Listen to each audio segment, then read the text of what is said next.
All right. Well, while the rest of everyone else is getting seated, we can go ahead and get started now. Thank you all for coming to the first of our 6-part series with the Champaign County History Museum and our partnership with the Champaign Public Library. We will be spending the next 6 weeks from now until mid-June after the 4th of July, exploring both the history of our community and assisting you in exploring the history of your own families in our local community. So make sure, if you're interested in our local community's history, make sure to come back each week here for our Tuesdays at 10 with the Champaign Public Library through mid-July. But thank you all for coming to the first segment. My name is Will Best. I'm the museum manager at the Champaign County History Museum. Today I'll be talking to you about the history of Champaign and the history of some of the historic buildings that lie within our community. But before we get into the history of the buildings itself, let's actually get started with some of the history of how our community came to be. So Urbana was founded in 1833, and the community we now know as Champaign wouldn't organize until the arrival of the railroad some 20 years later in 1854. The first question is obvious. With Urbana serving as the seat of Champaign County and having existed for over 20 years by that point in time, why did the Illinois Central not build in the already existing community? There were a few reasons. The first was just being strictly financial. The cost to build the line into Urbana would have been considerably higher, including the purchase and demolition of already existing homes and businesses within the community, and an increased timetable to be able to bulldoze through the large grove of trees just to the north of the community, the remainder of which now is Busey Woods in Crystal Lake Park. In addition, the Illinois Central's chief engineer, Roswell Manson, designed the route from Kankakee to its major hub at Centralia to be physically as straight as possible, bypassing the city of Urbana by about 2 miles. This wasn't uncommon, and oftentimes entire communities would move to the railroad if it did not build through them. There was even local precedent that just a year after the construction of the Illinois Central Railroad, the Wabash Railroad, the Great Western, which you can see here in this map, built its line just a year later, just to the north of Homer. The entire community of Homer physically picked up their entire town and moved about a mile north to the Great Western, which is where the community still lies today. So then the question becomes, well, why did the community of Urbana not do that? Well, there are a couple of reasons, and most of that is due to the longevity of the community at that point in time. The vast majority of the citizens of Urbana had been living in the community for around a decade or so, and they had become greatly aware of the poor ground that the Illinois Central was building on just to the west of their community. Champaign, as many of you know, at that time was essentially a swamp. It was low-lying wetland, and so it wasn't exactly prime building space for either industry, business, or homes. So they decided to stay within their existing community. However, with the influence of the railroad, the new community of West Urbana, which you can see here on the left side of this map, which was made in 1858, a community blossomed quickly. By about the time of this creation of the map, the population of Urbana was sitting at about 400 in 1858, and the population of the community of West Urbana was trailing behind it by a little bit, about 150 to 200 people in 1858. However, just 2 years later, in 1860, the population of the two communities was nearly equal, with around 1,500 community members in each city. With the rapid growth of the community of West Urbana and the increased business and industry that was coming into the area due to the railroad's influence, the citizens of West Urbana sought to organize their own local government, and that necessitated their own city charter, which they would receive that same year with their incorporated name of Champaign. Here, just to give you an idea, you can see a closer view as to what the city of West Urbana looked like in 1858. A couple of well-known landmarks that I can at least identify. The public park that you see on the left side of the map there, that is, of course, West Side Park, which it's a funny story with that. It was donated by 3 local gentlemen who were entrepreneurs in the community who donated to the new city of West Urbana with the idea that, well, the community of Urbana would move to the new city and, well, the city itself would need new grounds for the Champaign County Courthouse to be. Well, the Champaign County Courthouse was never moved. The park remained green space for the vast majority of its history until the tail end of the century, when with a donation from a local community member, they went about beautifying the park, adding the Prayer for Rain statue in the center of the park, constructing additional sidewalks, and the first bandstand where Teddy Roosevelt would speak a couple of decades afterwards. Otherwise, one fun note I can at least make, since we're the Champaign County History Museum, the only business that's featured on this map from 1858 that still stands today is the home of our History Museum, the historic Cattle Bank, which would be about here at the intersection of what was then called East Main Street and First Street. The reason being why it was Main Street, well, there wasn't a university at that point, so there was no need for a University Avenue. Just to give you some comparison, here's what the city of Urbana looked like at about the exact same time. Just to give you some perspective, keep in mind that the city of West Urbana had only been in existence for 4 years by the point of this map's creation. The city of Urbana had been in existence for 21 years. So, well, 25 years. So you can just see the scale, how the two communities were nearly the exact same size. However, one of the contributing factors with the limitations of the growth of Urbana was the big grove to the north. It meant that all of their constructions had to be constructed either to the south or east or to the west if they dared go closer to the swampland. Otherwise, one thing that you'll also notice is just kind of the size of the industry in the community at that point in time already, with the railroad being a major influence. If you look at the city of Urbana, you do see, of course, the Champaign County Courthouse, but there's only about 1 or 2-ish blocks of what would be considered the downtown business area. With the city of Champaign, of course, you can see already that the blossoming downtown business area is already growing to full scale. So, now that you have a general understanding of how our city of Champaign came to be, let's of course now start with the history of some of those historic buildings. Of course, we'll start with the home of the Champaign County History Museum. Of course, it's featured on the Bowman map of 1858 that I just showed you, but let's dig into a little bit of its history. So the Champaign County History Museum at the historic Cattle Bank. The Cattle Bank was constructed in 1856 and opened its doors 2 years after in 1858, with 2 businesses that resided on the first floor, with the second floor being opened as office and storage space. You can see in the picture to the left the 2 businesses that were, of course, featured on the first floor.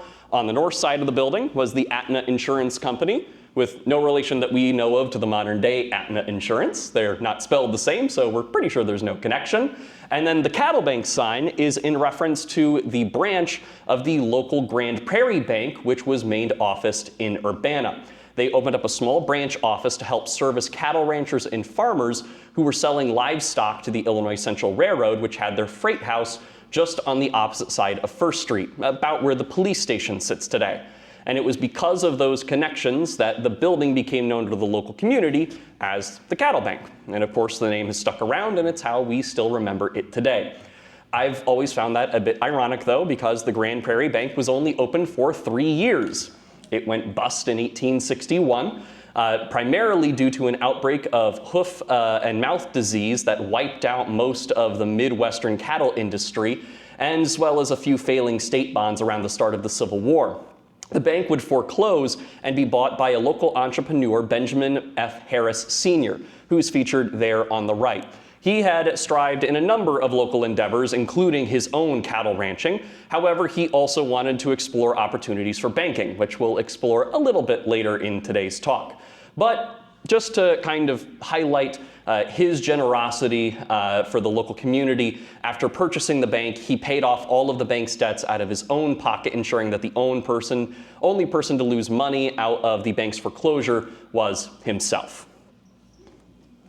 There's a picture of the Cattle Bank a bit later on. Essentially, after Benjamin F. Harris Sr. bought the building, he turned it into first a mineral water manufacturing company, which it existed as for only a few years, and then transitioned into its long-time use as a dry goods store, which it would be in operation as right up until about the tail end of the 1800s. In 1894, a local family, the McGraws, would purchase the building and turn it into its next long-time use as a mixed-use building, where they would renovate the office and storage space on the second floor to act as a 2-room residency for the family, and they turned the first floor into its use as a drugstore. It passed through a couple of different hands throughout the 1900s. After the McGraws, the Cushing family bought it and operated it as a dry goods store and family home for about 20 years until 1951, when the Heimlicher family purchased the building and turned it into Heimlicher's Sundries or Heimlicher's Drugstore. Some local community members who've been in the area for a long time might remember when it was Heimlicher's Sundries, as it was in use as that until 1971. When in the early morning hours in the winter, unfortunately, a fire occurred in the building, and by the time that the fire brigade was able to come combat the fire, unfortunately nothing could be done to save the building from extensive damage. It was essentially gutted. It was left boarded up and essentially left to rot while the community decided what to do with the building. Very quickly, though, there was a group of local community members who would be the early founders and members of PACA, the Preservation and Conservation Association, who would advocate for the building's preservation. In addition, a city council member who would later go on to be mayor, Joan Severns, also advocated for funding to save the historic cattle bank. And one of the reasons for so much push to save the cattle bank was in part due to a couple of other major fires that occurred in downtown Champaign right around at the same time. In 1971 and 1972 respectively, downtown Champaign lost two other historic buildings. Some of you may remember the Kaufman Department Store and the Gollenkamp Shoe Store, which was the Eichberg Opera House. Both buildings were lost. They are now a parking lot for Cofusion. If you're wondering, it's on the south side of Main Street. But primarily due to the impact of those two fires, there was an increased push to try and save the cattle bank, as at the very least, while it was gutted on the interior, it was at least still standing. They would be successful in adding the building to the National Registry of Historic Places in 1975, and they would secure funding to begin the restoration of the building shortly after, but it would take an additional 8 years for the building to finally reopen. It would take 11 years for the building to reopen in 1983. But when it reopened just as it had closed, as small business space and residential use. The only major difference was that the cattle bank was conjoined with its neighboring historic building called the Oakley, which was constructed in 1870.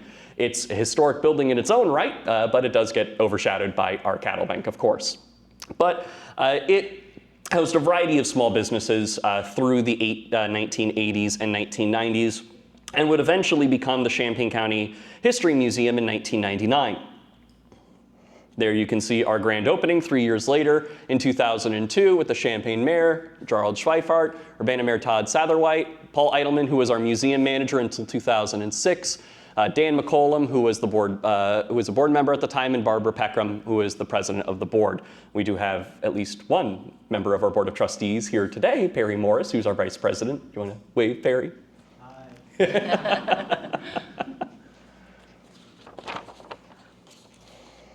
All right, but we are now, of course, still the Champaign County History Museum at the Historic Cattle Bank today.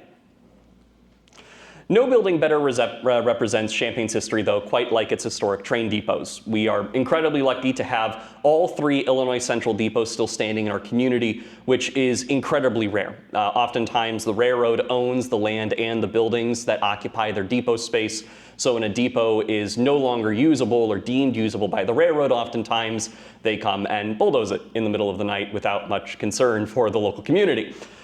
So at the very least, before we actually get into the official Illinois Central depots that still stand, it's important for us to take a look at the first Illinois Central depot, which was in fact a hotel called the Doan House. It was constructed on the east side of the railroad tracks, about where the police station parking lot sits today. And it served many purposes, including a train station, of course, but also included a post office, hotel space, and community meeting space on the top floor. When Lincoln was inaugurated in 1860, a grand ball was even hosted at the Doan House to celebrate. It remained in use and a focal point of the community, housing travelers and tourists until 1898, when it declared bankruptcy before conveniently burning down about a week later. But there's the Doan House on the Bowman map. As you can see, it's just on the north side of East Main Street, where the parking lot kind of sits today, just to the west of the East Park Street. It'd be basically just north of where the viaduct is, if you're wondering. And there's the fire from the Doan House in 1898. And of course, the Illinois Central couldn't do without a depot for very long, so right after the fire, they quickly began construction on their first purpose-built Illinois Central station, which was completed in 1899. The station sat right along Main Street on the west side of the tracks, splitting the street in two. At that time, the tracks were much different than what we view today for the Illinois Central Railroad. They ran at street level and intersected every major east-west roadway in downtown Champaign at that time. About 25 years after the depot's construction, it was decided that the city needed to raise the main line and construct a new terminal to accommodate for the rapid growth of the city. This is a picture of Main Street looking east from Market, so you can see that the depot truly did just cut Main Street in half. So, in order to accommodate for the rapid growth of the city of Champaign, the rapid growth and attendance at the University of Illinois, as well as increased tourism for the newly completed Memorial Stadium at the University of Illinois, they decided that they needed to build their new depot, which constituted a need to either raise the existing structure or to move it. Thankfully, the Illinois Central decided that they could repurpose the original Illinois Central Depot as their new freight house. They decided then to pick it up off its existing foundation and move it on large rollers 250 feet to the north to put it on its foundation where it still sits today. Amazingly, during the entire move, the depot remained open to the general public and continued to sell tickets to Illinois Central passengers. And there you can see the old depot with the new depot, newly constructed. You can still see, though, that they still did have trains that came off the main line and parked at street level next to the old depot. So, in its place, a newly constructed Illinois Central Depot was built in 1924, designed by Francis T. Bacon, featuring bragging rights for the largest Illinois Central waiting room outside of Chicago. At the time of the construction of the new depot, the tracks were raised, which cost about $1.1 million. Eventually, though, the first depot fell into disuse and was eventually boarded up. Its roof still boasted fastest growing community in downstate Illinois. And there you can see the old text on the roof line there. Eventually, though, Dr. Bill Youngerman bought the building along with most of the railroad property north of Main Street and decided to go about it beginning renovations on them, and in addition to a number of other buildings in downtown. In 2013, Mike Cochran and Pedro Heller began a lease with Dr. Youngerman, and renovations to the original depot began. The renovations took about $1 million and about 2 years. In 2015, Black Dog Barbecue opened its doors for the first time and, of course, still resides in the building today. Its little brother has become home to multiple restaurants and local businesses, including the Exile on Main Record Shop, Maze, Mexican Grill, and the Station Barber Shop. The final and current Illinois Central Depot, still standing. Well, of course, it is historic. It was built in 1999, housing Amtrak, Greyhound lines, and Champaign-Urbana Mass Transit. All three depots contribute greatly to the history of our railroad. In order to handle all of the new people coming into Champaign-Urbana at the time, hotels were, of course, more important than ever. The first major influential hotel was the Beardsley, located at the corner of Neal and Hill Street. Before the Beardsley came into being, however, the Neal's house sat on the lot beginning in the early 1850s. You can both see it on a pictorial map of Champaign, situated on the right, and of course the Bowman map featured here. You'll notice, well, Neal Street is actually misspelled on the Bowman map, which you can't see there. But the Neal house, you can see, is spelled N-E-A-L. Samuel Dean, who ran a ferry crossing on the Sangamon River in 1855, opened up one of West Urbana's first hotels, the Neal House. The hotel was renamed to the Olive House sometime before 1887 and then was subsequently destroyed by fire. In 1890, George Beardsley and John Stipes purchased the now vacant lots to repurpose for their new Grand Hotel, featuring 83 guest rooms, an ornate lobby, a large public parlor, and electric lighting in all rooms.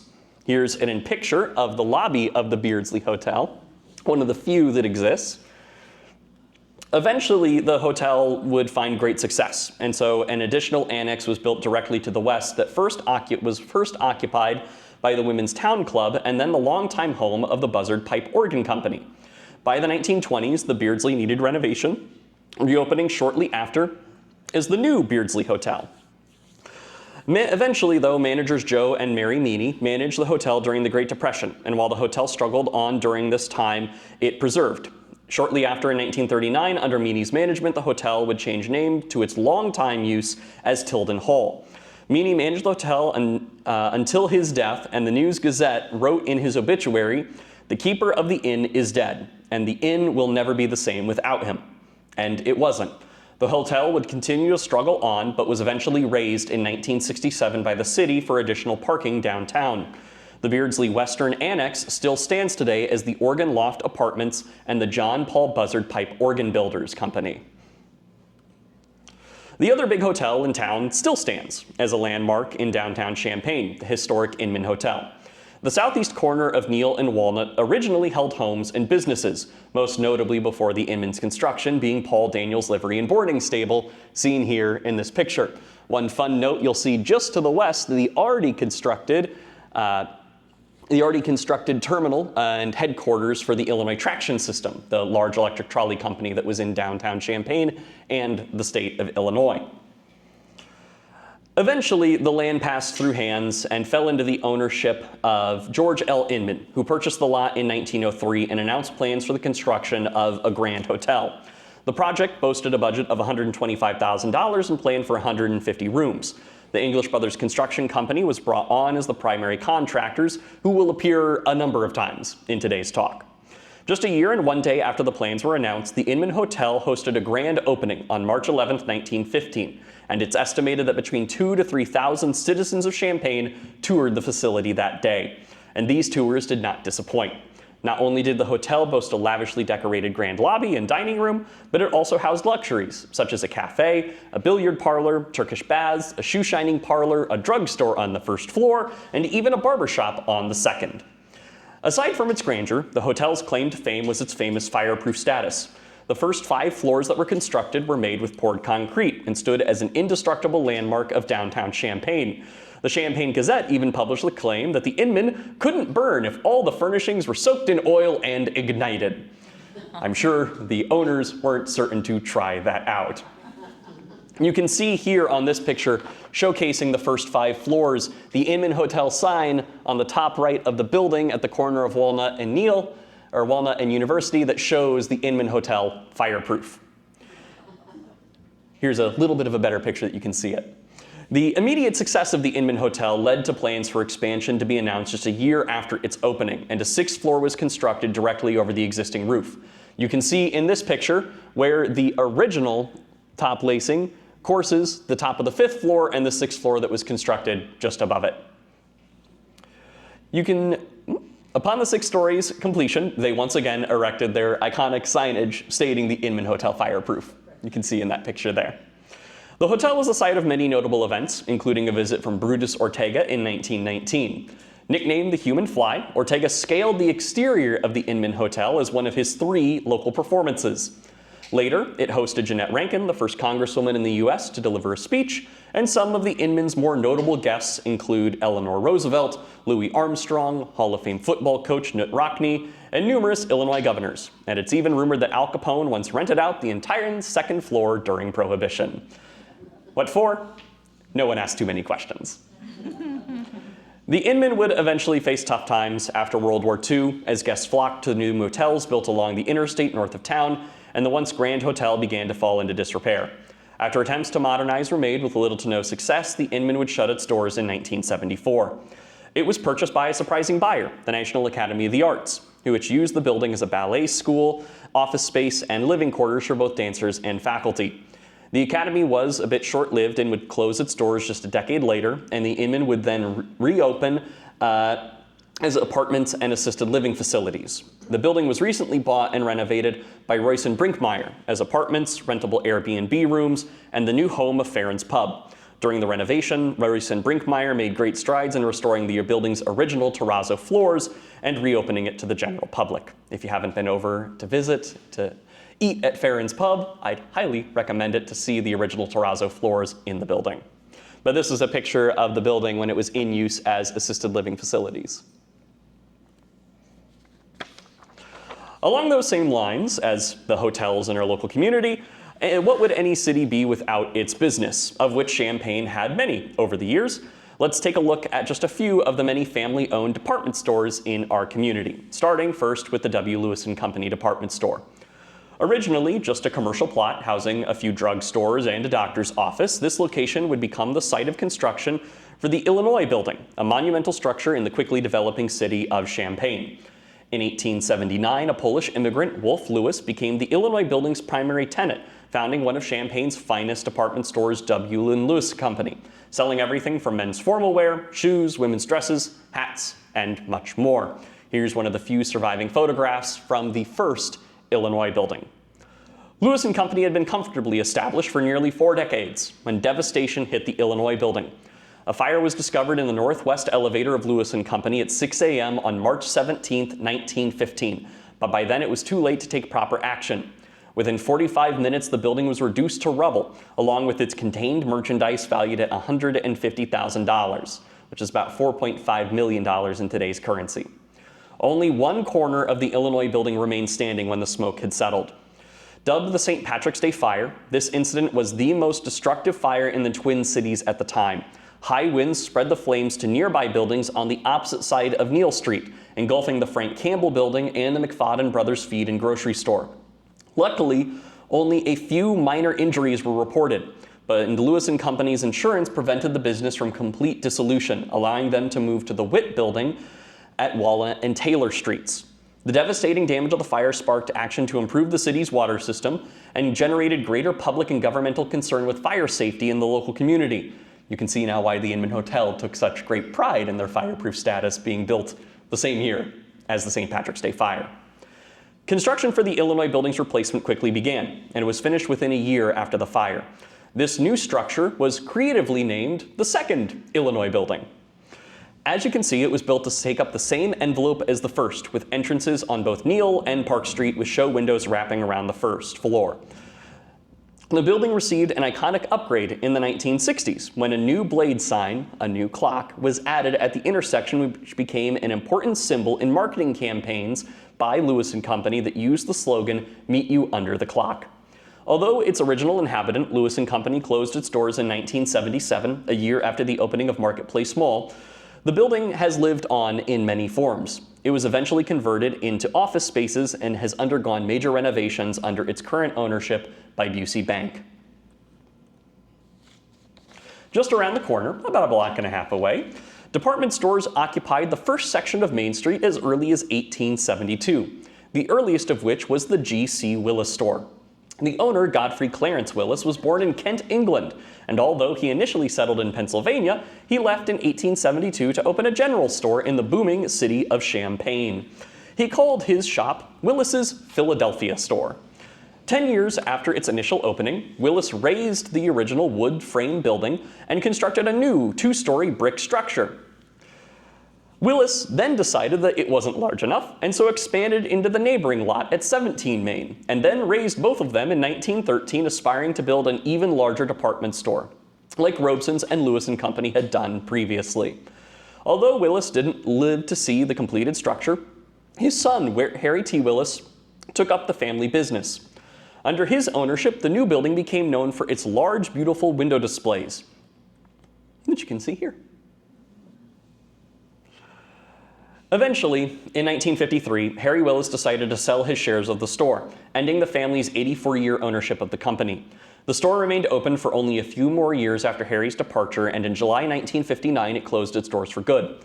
The final sale featured prices so good that the entire surrounding sidewalks were filled with an anxious crowd in search of a good deal, as reported in the News-Gazette. It wasn't long, however, until the retail chain JCPenney announced that they would be opening their second Champaign location at 15 Main, and on April 6, 1961, opened the doors to 15 Main once again. The new occupants, however, were not received warmly. Their opening was boycotted by a group of African-American residents of Champaign who cited grievances with the hiring practices of the new store as the purpose for their boycott. Of the 75 major employers of the city of Champaign, only 2 African-Americans were employed as sales workers. In addition to the boycotting, the Champaign-Urbana Negro North End Ministers Association, led by Reverend J.E. Graves of the Olive Baptist Church, encouraged their members to apply for sales jobs with JCPenney.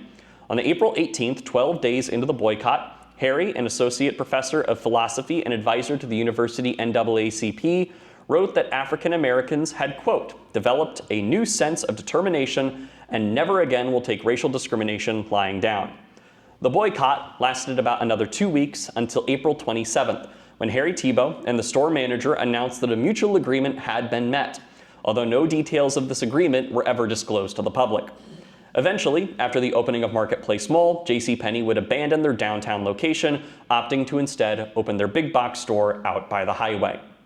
In 1984, Marriage and Stevitt Kennego, the publisher of the News-Gazette, purchased the newly vacant department store to serve as the company's new headquarters as they looked to expand.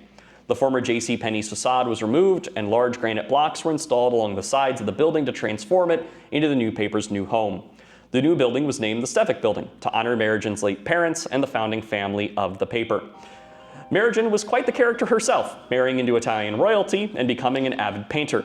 She used the views from her villa on the Amalfi Coast as inspiration for her works, which would be hung throughout their new headquarters and in Marriagen's office, seen here. The News-Gazette remained in the building until the late 2010s, when the paper faced financial difficulties and moved to Fox Drive. The newspaper and their radio stations would leave their once grand home, and the building was sold that same year. Unfortunately, with the onset of COVID the following year, any plans to reopen the building faltered, and the building still remains closed till this day. There's a picture of it today. Let's now talk about one of Champaign's most well-known department stores. In 1874, Frank Kern Robeson opened a dry goods store in downtown Champaign. Initially just a small store under the name of Robeson and Brothers Farmers Store, it quickly outgrew its home. Shortly after, Frank opened a second location at the corner of Neal and Church Streets. During this time, most of Robeson's patrons would have arrived by horse and carriage with mug cake boots, and this second location became known as the Big Department Store. By 1915, Robeson's business was flourishing, and Frank sought a new grand home for his company. Construction was delayed, however, when the largest fire in Champaign County at the time occurred at the Lewis & Company department store, which burned down the English Brothers Construction Company office at the across the street. Oh, apologies.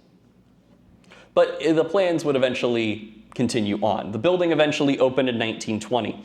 The bottom 3 floors were used for retail space for the Robeson's department store, and the top 2 floors were rented out as office space, ensuring the company's longevity. Frank Robeson Sr. would only see his business flourish in this new location for 3 years until his sudden death in 1923. Frank's son, F.K. Robeson Jr., known to friends as Roby, followed in his father's business-centric lifestyle, surrounding himself with some of the brightest commercial minds in the Midwest when he was called on to lead the store in his father's absence. At 24, Roby returned back to the community from Manhattan where he and his wife had been living, and stepped up to continue the family business. He continued his father's trend of experimenting with his business, including the start of Champaign's very own rooftop dancing hall in the 1920s. Performers from around the country traveled up one of the only elevators in Champaign-Urbana alongside community members, university students, and tourists to enjoy performances throughout the night. The rooftop garden, as it had become known, closed in 1938. After World War II, Robeson's looked to modernize, installing the first escalator in the community, air conditioning, and opening their very own diner on the first floor. Eventually, they would also construct, in 1960, a parking structure on the opposite side of Randolph Street, where the Hickory Point Bank sits today. The parking garage was 3 stories tall and had a sky bridge that connected over the street. If you go and visit the Robeson's building, you can actually still see on the Randolph Street facade where a odd misshapen window is from where the sky bridge connected into the building. Robeson's opened new stores in the community, including a men's and boys stores just down the block from their main store, a boutique named Roby 2, and a craft and rug shop called Our Creative World. Roby would eventually pass from injuries sustained in a motorcycle accident in 1978, and his son Kyle would oversee Robeson's department store in his stead. It would continue successfully for a time and valiantly fought against the move of businesses to the newly opened Marketplace Mall in the 70s and 80s. However, the store would come to an abrupt and sudden end in 1989, when Kyle and store president Alan F. Nudo announced the store's pending closure the following year. While attempts were made to try to save the business or to look for potential buyers, none would be found, and on February 17, 1990, Robeson's would close its doors for the last time. The building now hosts office space and small businesses, including Peking Garden.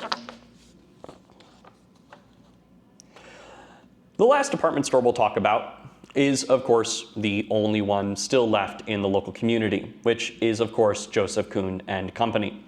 Born in 1873, Joseph Kuhn arrived in the United States at 19, settling in Louisiana and working in the cotton trade. He was then drafted into the Confederate Army during the Civil War.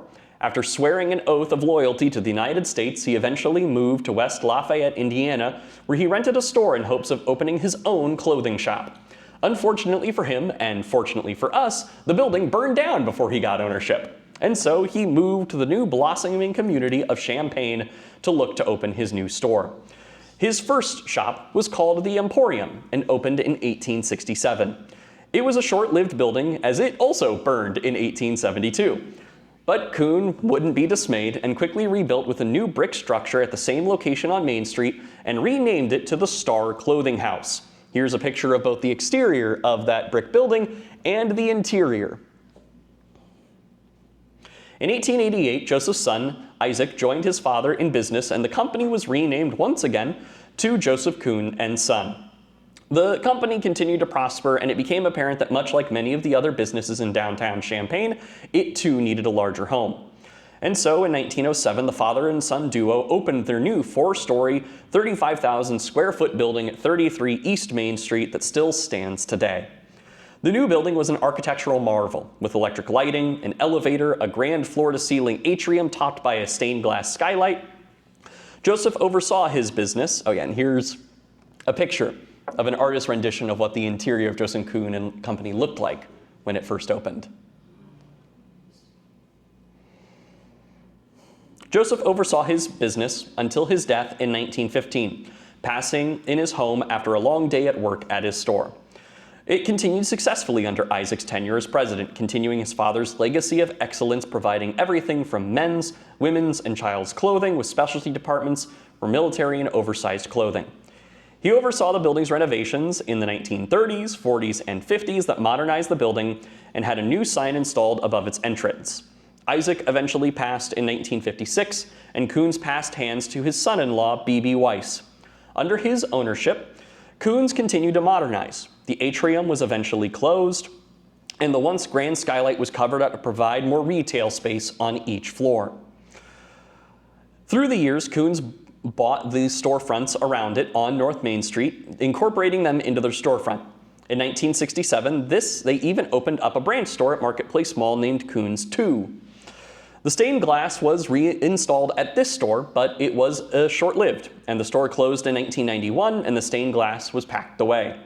In 1981, Dr. William Youngerman, grandson of Isaac Kuhn, purchased the business, and it remains in the Kuhn family to this day. To survive the 1970s, 80s, and 90s, as many department stores and businesses in downtown Champaign closed, Joseph Kuhn's and Company survived. After closing their branch store and losing the upper floors of its business, the company still survives today. The upper floors, though, are currently being renovated into apartments, and the beautiful stained glass skylight is set to be reinstalled. And there's a picture. Funny enough, Joseph Kuhn's, the building here on the end, was a Kroger for a very short period of time in downtown Champaign.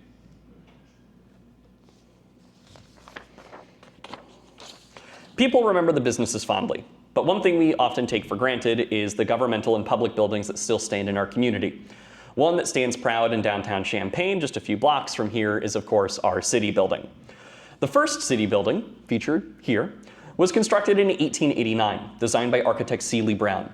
The fire department was established in the easternmost portion of the building, and when fire engines went from horse-drawn steamers to motorized trucks, the station was upgraded to accommodate their new fire engines and police vehicles. Like many early constructions of Champaign, the original city building wasn't able to keep up with the city's rapid growth, and by the 1930s was in a state of disrepair. Citizens began supporting the idea of erecting a new city building that better reflected the prosperity of their home, a sentiment that was echoed in the News-Gazette's rallying statement, "Too long have we put up with a building that is a disgrace to the local community." The city amazingly listened. and in 1935 the property was razed for the construction of a new and improved city building. The sentimental of our group shouldn't feel too bad though, as the cornerstone of the original building was carefully removed and is currently on display inside the Neal Street entrance of the current city building. There you can see the still intact cornerstone for the original city building. The construction of the new city building was led by architect George Ramey, a Champaign local, who was known for his Art Deco influence, which was very popular at the time. After 3 years of construction, the new city building was completed in October 1937 for $210,000. As you can see in the photo, the final construction matched Ramey's conceptual sketch perfectly. It boasted an impressive auditorium on the second floor that hosted many public events, including a political rally for an Eisenhower presidential candidate shortly after it opened, and the tower portion of the building housed the administrative offices and city council chambers, while the eastern portion of the building housed the administrative offices, or housed the fire department, who'd received quite a few new perks. The building now had fire engine doors on both sides of the building, so fire trucks could enter the garage from Chester Street and exit onto University Avenue. You can still see the faint outline of both of those doors on either side of the building today. There's a picture of the fire station doors and the fire trucks that were there.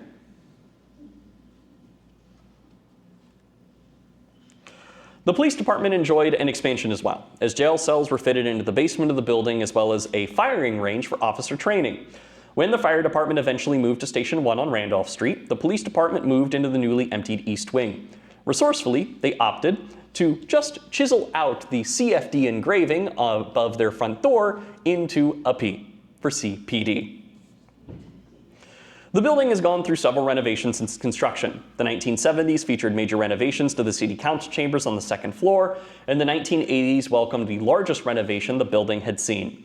An entire third floor was added to act as the planning department and building storage, while the council chambers were moved to the first floor where it remains today. The former auditorium space was eventually eliminated for a new lobby atrium, which was officially dedicated on September 11th, 1988. And we still enjoy it today.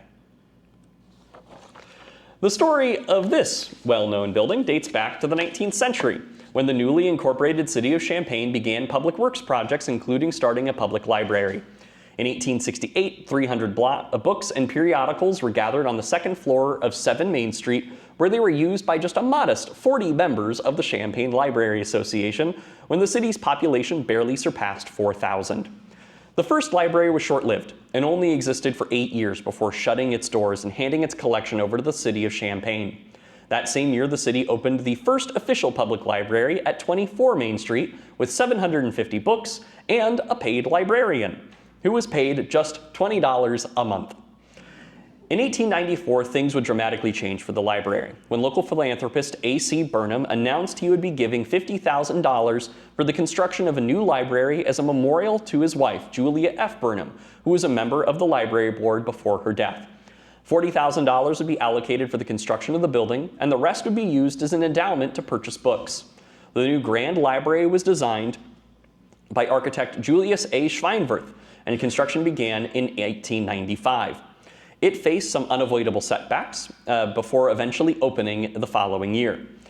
The building opened just before the end of the year with 2 dedicated librarians, led by longtime city librarian Anna LaCrone, and 5,593 books. The library became a popular meeting location for local community groups as well, especially women's groups, including the Julia F. Burnham Hospital Association, General Women's Club, and the Women's Christian Temperance Union, among many others. After the turn of the century, the Athenaeum even began to host music, hosting the Knapp String Quartet, which would play multiple times between 1906 and 1908. Things would continue smoothly for the library until March 1910, when a fire occurred in the building. The basement faced heavy smoke and water damage, and thankfully was repaired quickly, and it would eventually reopen the following year. A cause for the fire, however, would not be found. 6 years later, the library announced an exciting addition: a new children's wing built on the east side of the west side of the building. A few walls would be taken down to form a single large room where the librarian's children's section would be placed. Around the same time, the library hired its longest-serving librarian, Ethel Kratz, who would serve the area for nearly 40 years from 1915 to 1953. Things continued well for the library until the mid-1970s, when discussions began for the moving of the library to a new purpose-built building. We mentioned that how when the library opened at the Athenaeum, they had about 2 staff and roughly 5,500 books. By the 1970s, the Athenaeum had 40 employees and over 100,000 titles. And so in 1977, the new Champaign Public Library was dedicated at 505 South Randolph Street. Here's a picture of them getting ready to move books over to the new library and the public sale which would follow for the building. Upon the opening of the new library, troubles began brewing for the old Athenaeum. A debate began on what purpose the Athenaeum should fulfill. Many local community members sought to preserve the building by advocating for its registration on the National Registry of Historic Sites. While the debate was ongoing, the library board postponed the sale of the building as discussions with the city were ongoing for the opening of a potential civic center at the Athenaeum. All of these efforts were due to concern that whoever purchased the building would raise it to make way for a new structure or building, marking another loss of a historic building in downtown Champaign like many others. Things looked brighter for the building, however, a year later, when it was eventually sold at public auction.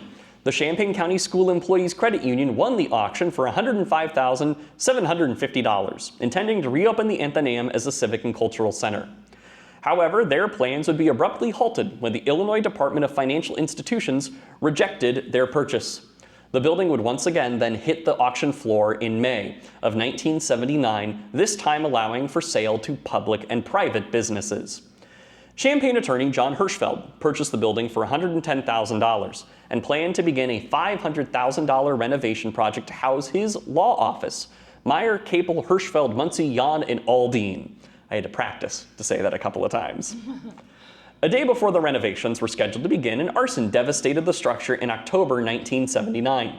The damage was estimated to be just $44,000, which was based on the sale price of the building and was expected to actually be much higher. It would take almost an entire year for the building to be reopened and restored. The interior was remodeled to accommodate the law offices of the firm, where the outside was restored back to its original facade. The building has now been the home of Meyer Capel for 45 years and retains much of its history as the Champaign Public Library. Displays in the law office showcase articles and stories about the famous fire in 1979 and its history, paying homage to the building's extensive use as the city's public library for more than 80 years. Let's end today by taking just a quick look at a few more historic landmarks in our community. First and Second Main. Let's first talk about First Main, Barrett's Hall.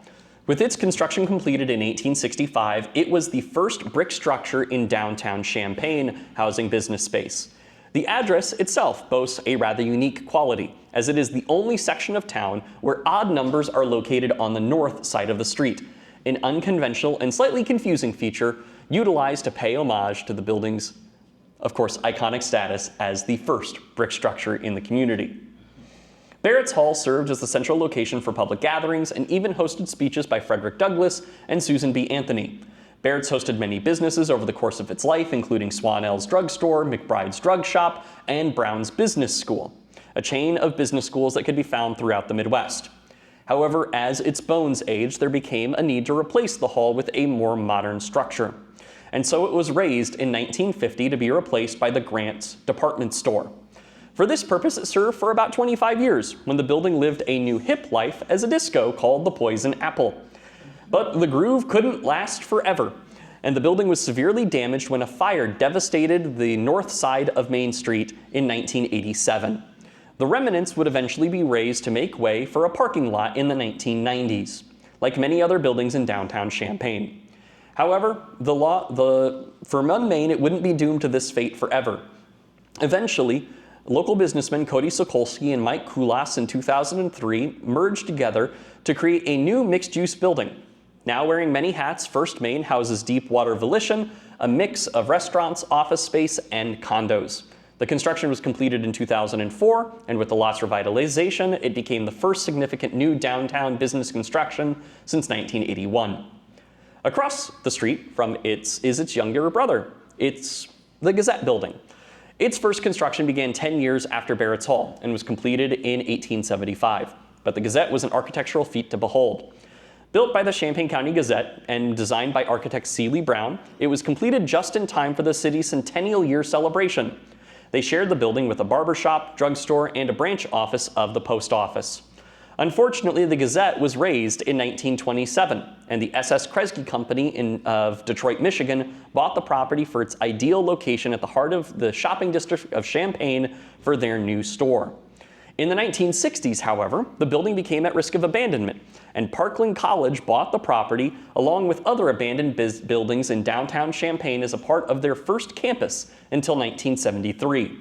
In the early 2000s, a new bar and restaurant opened at 2nd Main, and in 2004, the city realigned Main and Church Street to create the large outdoor dining area that we still enjoy today. Of course, it was recently Guido's, but will now become the new home of Chop House in downtown Champaign. And here, I think we're out of time, so we can go ahead and we'll skip. If you want to know more about the First National Bank, join our Historic Buildings Tour of downtown Champaign to learn more. All right, but thank you.